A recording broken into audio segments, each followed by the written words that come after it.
So here we have the Nissan Juke 1.6 Techna automatic on a 17 plate. I'm going to start off by showing you around the outside of the car, and then we'll hop in and run through a few controls on the inside. But from the outside you'll see it's a 5-door car with alloy wheels and tinted windows around the rear. Let's start off inside the boot and then work around the rest of the car from there. So as we approach the back of the car, you'll notice there's no reversing sensors. That's because this car has got a 360 parking camera, which I'll show you when we're inside the car. Loads of boot space as well, along with that 60/40 split folding rear seat.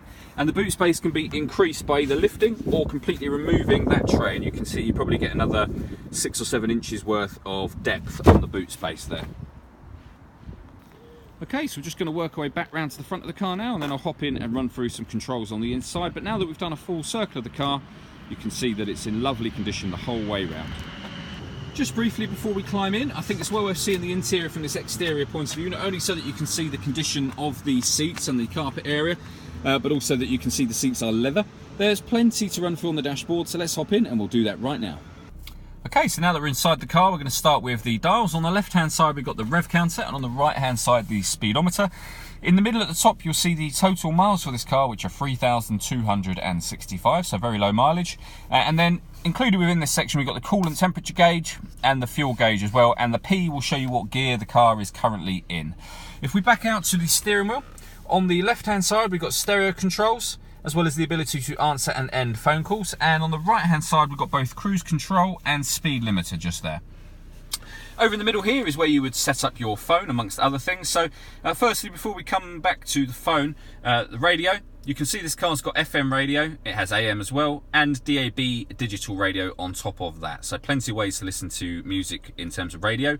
And beyond that, in fact, because you have a CD player, this car's got auxiliary input, USB input, and you can stream music wirelessly via Bluetooth audio. So once you've paired up a phone, not only can you make and receive phone calls, but you can also listen to your music as well.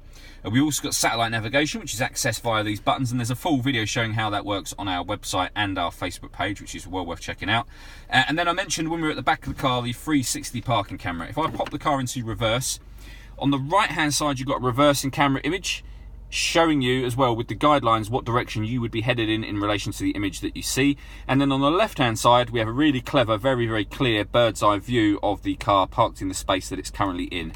And it goes one step further than that. If I press the camera button, we can have a front facing camera as well as the bird's eye view, and a front facing camera and a front near side wheel view of the camera as well. So plenty of ways to access that, and makes it really very easy to park the car with those aids. Beneath that we've got the climate control. So if we hit climate and turn the fans on, the climate control will now be turned on as well. We can adjust the temperature over this side.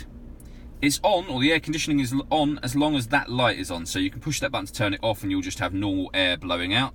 Or you can hit auto and the car will maintain 25 degrees for you by adjusting the fan speed itself, which you can hear it doing now. You can then just override that yourself should you wish to. And then you can determine where within the car you would like the air to blow.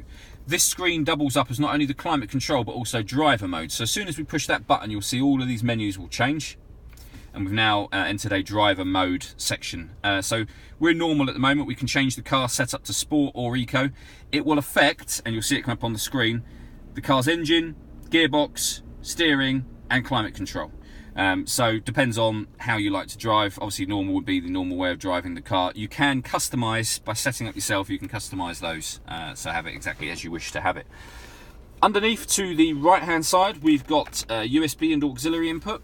And to the left we have a 12-volt charging socket, the fully automatic gearbox, and then all the way back in the central armrest, driver and passenger heated seats.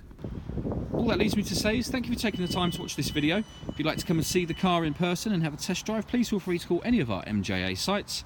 We'd love to hear from you soon.